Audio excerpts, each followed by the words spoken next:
Salut, moi c'est Marjorie.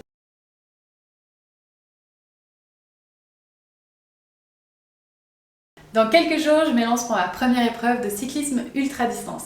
Je suis inscrite à la Race Across France sur le parcours des 1100 km avec plus de 20 000 mètres de dénivelé. Pour cette épreuve, j'ai organisé tout mon matériel et il y a déjà tout qui est impacté. Je vous propose qu'on regarde ça ensemble. Je vous présente mon vélo. C'est le Topstone Carbon 4 de chez Cannondale. C'est un vélo de gravel, mais je l'ai un petit peu arrangé pour aller sur la route avec. Sa particularité, c'est qu'il va me donner beaucoup de confort tout en ayant la maniabilité d'un vélo de route. J'ai une suspension à l'arrière qui me donne un débattement de 3 cm. J'ai des freins à disque hydrauliques, ça comme ça pour le confort, la sécurité c'est top. Et j'ai fait poser des roues carbone de chez Mavic, c'est les SL32 et avec des pneus Mavic en 28 pouces. À l'avant, j'ai fait poser un moyeu dynamo qui va me permettre d'être autonome en électricité. Ça va aussi me permettre d'alimenter tout le temps ma lumière avant et arrière. Donc là, pour ce vélo, j'ai vraiment opté pour le confort et la sécurité. Le groupe de ce vélo, c'est un groupe de gravel de Shimano. C'est le GRX 800. À l'arrière, j'ai 11 vitesses, de 11 à 34, et à l'avant, j'ai du 46-30. J'ai décidé de partir avec des pédales qui vont me faire capteur de puissance, parce qu'il faut savoir que sur la longue distance, le cardio-fréquence-mètre, on ne peut plus trop se baser dessus. Un des nombreux avantages de ce vélo, c'est que je peux partir avec 3 gourdes. Là, j'ai plus de 2 litres avec moi. Ça va être vraiment un point fort parce que sur les premiers kilomètres de la RAF, je sais qu'il n'y a pas beaucoup de fontaines et il y a beaucoup de dénivelé. Cette lumière, K-Light, elle m'offre vraiment beaucoup d'opportunités. Premièrement, elle va m'éclairer jusqu'à 750 lumens en pleine puissance. Elle a une batterie tampon qui permet de rester allumée même quand on est à l'arrêt. Et en plus de ça, j'ai un interrupteur qui me permet de décider si je veux les lumières allumées ou plutôt recharger mon matériel. À l'arrière, j'ai une lampe de Supernova, c'est la E3 Tail Light 2.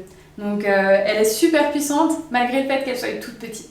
Je pars sur cette course avec une selle SMP. Bon, là elle est colorée, vous l'aurez remarqué, c'est une selle de test. Mais comme elle me convient super bien, on a préféré pas la changer avant la course. Au niveau du cockpit, premièrement, j'ai décidé d'avoir mon téléphone toujours face à moi. Ça me permet d'avoir le GPS, d'avoir la trace si jamais mon Garmin il lâche. Il est fixé avec un système quad lock, ça c'est vraiment génial. Ça permet de l'avoir très facilement dans les mains et de le recrocher à une seule main. Donc voilà, j'ai décidé de poser aussi un prolongateur, même s'il y a beaucoup de dénivelé, ça me permet de reposer mon haut du corps dès que je suis un peu fatiguée sur les portions plus plates. Je l'ai déjà testé l'année passée sur le parcours des 350 kg et vraiment c'était une bonne aide. Je pars avec un Garmin, c'est le Garmin 1030. L'avantage de ce Garmin, c'est qu'il a une bonne autonomie, il dure longtemps et en plus la carte elle est super grande donc vraiment je peux pas louper une allée. Et voilà, maintenant mes sacoches, je pars avec 2 sacoches de la marque Ristrap. C'est une marque que j'aime beaucoup. Vous verrez après, je vais vous expliquer pourquoi je les aime. J'ai aussi une sacoche de Happy Dura. Déjà, toutes mes sacoches sont waterproof. J'ai 2 fois 7 litres à l'avant et à l'arrière et j'ai 2 litres sur le centre. Et j'ai aussi une petite sacoche mécanique qui est cachée juste là, qui va me permettre de réparer si j'ai une crevaison. Même si je suis en tubeless, on n'est jamais à l'abri. J'ai aussi une petite spécialité. Bon, il paraît que ça has-been, mais franchement, au niveau de la sécurité, c'est top. Moi, j'ai vraiment tendance à me bloquer le dos. Et j'ai un petit rétroviseur qui me permettra de voir toujours la route, ce qui se présente derrière moi. Et ça, que je sois sur les prolongateurs ou sur les cocottes. Assez parlé de mon vélo. Maintenant, je vais vous montrer ce qu'il y a dans les sacoches. Voilà, maintenant que vous savez tout de mon vélo, je vais vous montrer ce qu'il y a dans mes sacoches. Premièrement, la petite sacoche qui va me servir à réparer mon vélo si j'ai quoi que ce soit.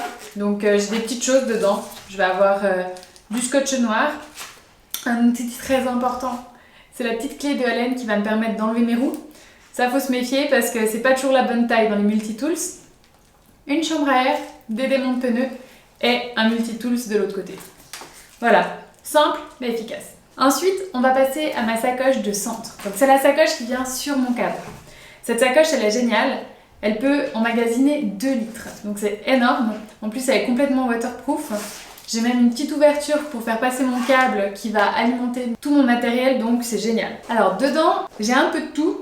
Premièrement, un masque, on le sait tous, c'est obligatoire.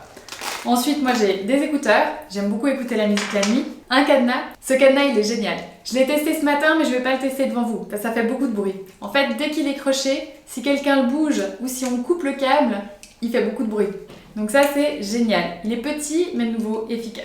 Une lampe frontale qui va m'éclairer jusqu'à 180 lumens. Ça va me permettre de voir autour de moi, mais aussi dans ma sacoche pour pas que j'oublie de manger. Pour la lampe frontale, j'ai des piles, différents élastiques, ça va me servir par-ci par-là pour faire des réparations. Ça, c'est quelque chose que j'ai acheté chez Wriststrap. C'est des lanières. J'en ai plusieurs de différentes tailles. C'est vraiment super utile pour attacher quelque chose qu'on achète sur le cadre ou autre. On verra. Donc ça, c'est le transformateur de Ka-Lite. Ça va me permettre de recevoir le courant qui vient directement depuis ma dynamo, mais aussi de charger mes appareils. J'ai 2 ports USB, donc ça va me permettre de charger mon téléphone et mon GPS en même temps. Une petite batterie externe au cas où, et des affaires de soins. Des lingettes, une pince, un couteau, un petit tournevis. Ça peut toujours être utile, par exemple pour changer un maillon rapide. Une petite cuillère. Bonjour Banshee, mon chat, il vient pas avec moi. Un désinfectant, un petit labello, ça c'est toujours utile. Au bout d'un certain nombre de kilomètres, moi j'ai fait des crevasses dans les lèvres et j'irai pas jusqu'à dire que ça va m'empêcher de finir la course, mais on peut le finir en confort, ça va aussi. De la crème anti-frottement, pareil, le confort avant tout, et de la crème solaire. Donc voilà, la sacoche elle est vide, enfin presque.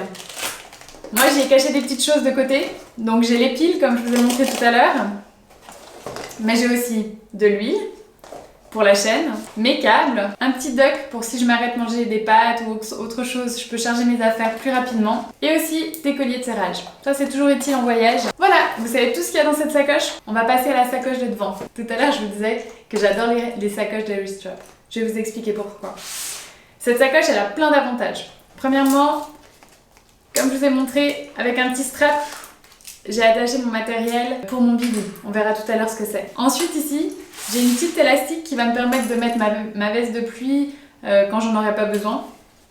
Et puis ce que je trouve vraiment génial, c'est que cette sacoche elle est faite en 2 parties. La partie qui reste sur le vélo et le sac. Voilà. Donc ça c'est le sac qui est donné avec la sacoche. Il est waterproof et en plus les détails là, ils brillent dans la nuit. Donc ça c'est vraiment un plus. Voilà tout ce qui se cache dans cette sacoche. Premièrement, j'ai un peu de nourriture. Donc c'est du bikepacking, ça veut dire qu'on est en autosuffisance. Évidemment, je peux aller manger dans les bars que je rencontre, les restaurants, mais voilà, je vais rouler de nuit, je vais rouler le dimanche et en plus, je suis végétarienne. Donc je suis pas tout à fait sûre de ce que je vais trouver sur place. Je compte manger un petit peu de pâtes, des sandwichs au fromage, mais après, je suis rapidement limitée. Donc j'ai prévu de partir avec notamment du liquide, donc des boissons d'effort, des bonbons de chez Power Bar et quelques barres de céréales. Mais bon, c'est pas du hasard, j'ai organisé tout ça avec une diététicienne qui me suit depuis quelques mois maintenant. Je vous mettrai la référence tout à l'heure si vous souhaitez la rencontrer. Ensuite, tout ce qui est dans cette sacoche à l'avant, ça va être pour me garder au chaud. Soit quand il va faire un peu froid avec du vent, de la pluie ou autre, ou la nuit. Donc j'ai pas mal d'affaires de la marque Gore Bikewear, c'est une marque que j'aime beaucoup.